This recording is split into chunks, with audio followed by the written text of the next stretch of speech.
Hey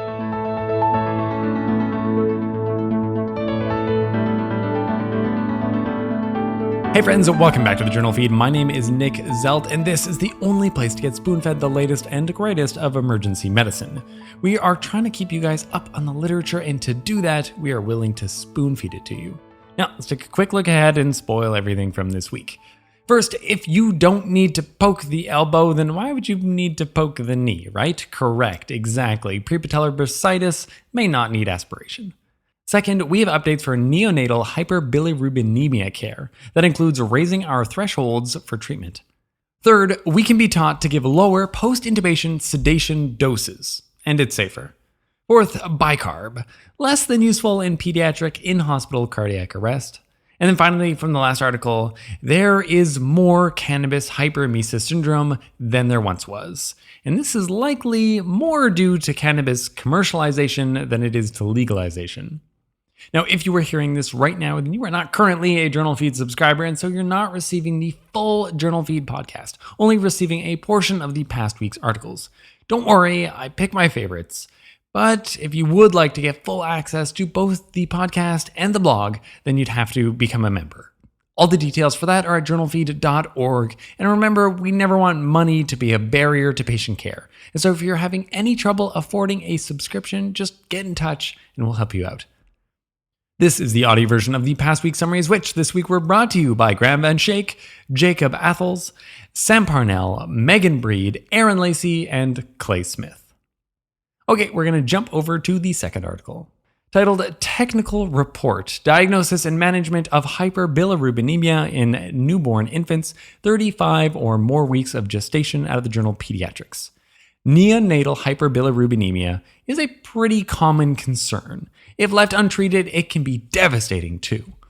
Often, this is going to be identified by other people than you, but sometimes it could certainly land in your lap.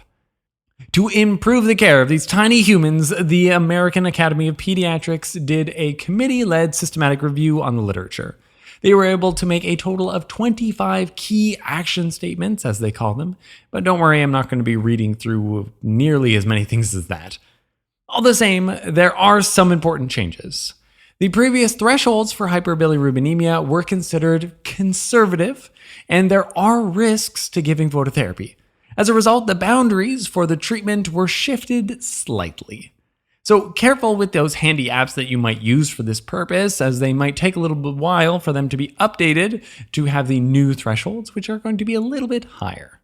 The next recommendation is about transfer of care. After all, not all centers even have a NICU. They set the threshold for transfer as a bilirubin level of 2 milligrams per deciliter less than the transfusion threshold. All these infants requiring high levels of care should get intensive phototherapy and IV hydration. If the cause is isoimmune hemolysis, then consider IVIG. The last change we'll mention was the removal of racial considerations in risk stratifying. This was done since the protective effect of Black racial identity did not really align with the demonstrated health disparities. In a spoonful, there's a few important changes to the management of neonatal hyperbilirubinemia. The treatment thresholds were changed, forget thinking about race, and now there is a clearer course of action for the escalation of care. And then the third article, titled The Feasibility of Implementing Targeted Sedation in Mechanically Ventilated Emergency Department Patients, the ED-SED Pilot Trial, out of the Journal of Critical Care Medicine. Okay. Normally, I'm praising the need for proper post-intubation sedation, since way too many of our patients report being awake and paralyzed. That said, it's going to be kind of a Goldilocks zone thing that you're going to be trying to aim for here. Patients who are too deeply sedated suffer worse outcomes. Patients sedated in the emergency department have higher mortality, longer times on the vent, and longer hospital stays. Sadly, this is not a well-studied topic, so what can we do about this? This is the ED-SED trial, a pragmatic multi-center before and after pilot and feasibility trial to see if a large clinical trial on emergency department-based sedation would be possible. This was done in 3 academic medical centers.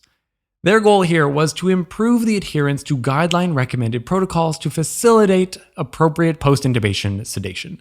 As part of the trial, providers were educated with lectures, in-service, and formal bedside interactions on the importance of sedation, sedation depths, and documentation. They also sent out reminder emails and cards so that nobody forgot about all the teaching. With all this, they were able to include 415 patients in the cohort study. The patients in the group that had the intervention had less deep sedation and better documentation of the sedation depth. More importantly, there was also lower mortality by 10%. Yes, that was significant. More days out of the ICU and more days off the vent. All with no increases in adverse events and no required re-intubations. There were a few limitations to this study, of course, but keep in mind that this was a pilot study, and so we don't really necessarily expect it to be perfect. Interestingly, though, all of the intervention group apparently achieved lighter sedation, but they did not receive less sedation overall. This could possibly be due to the Hawthorne effect. You know, when people change their behaviors because they know they're being watched, it could apply here. I'll be eager to see the full study if this is done and not just a pilot. In the meantime, it's pretty convincing that good sedation depth monitoring and shooting for light sedation is appropriate.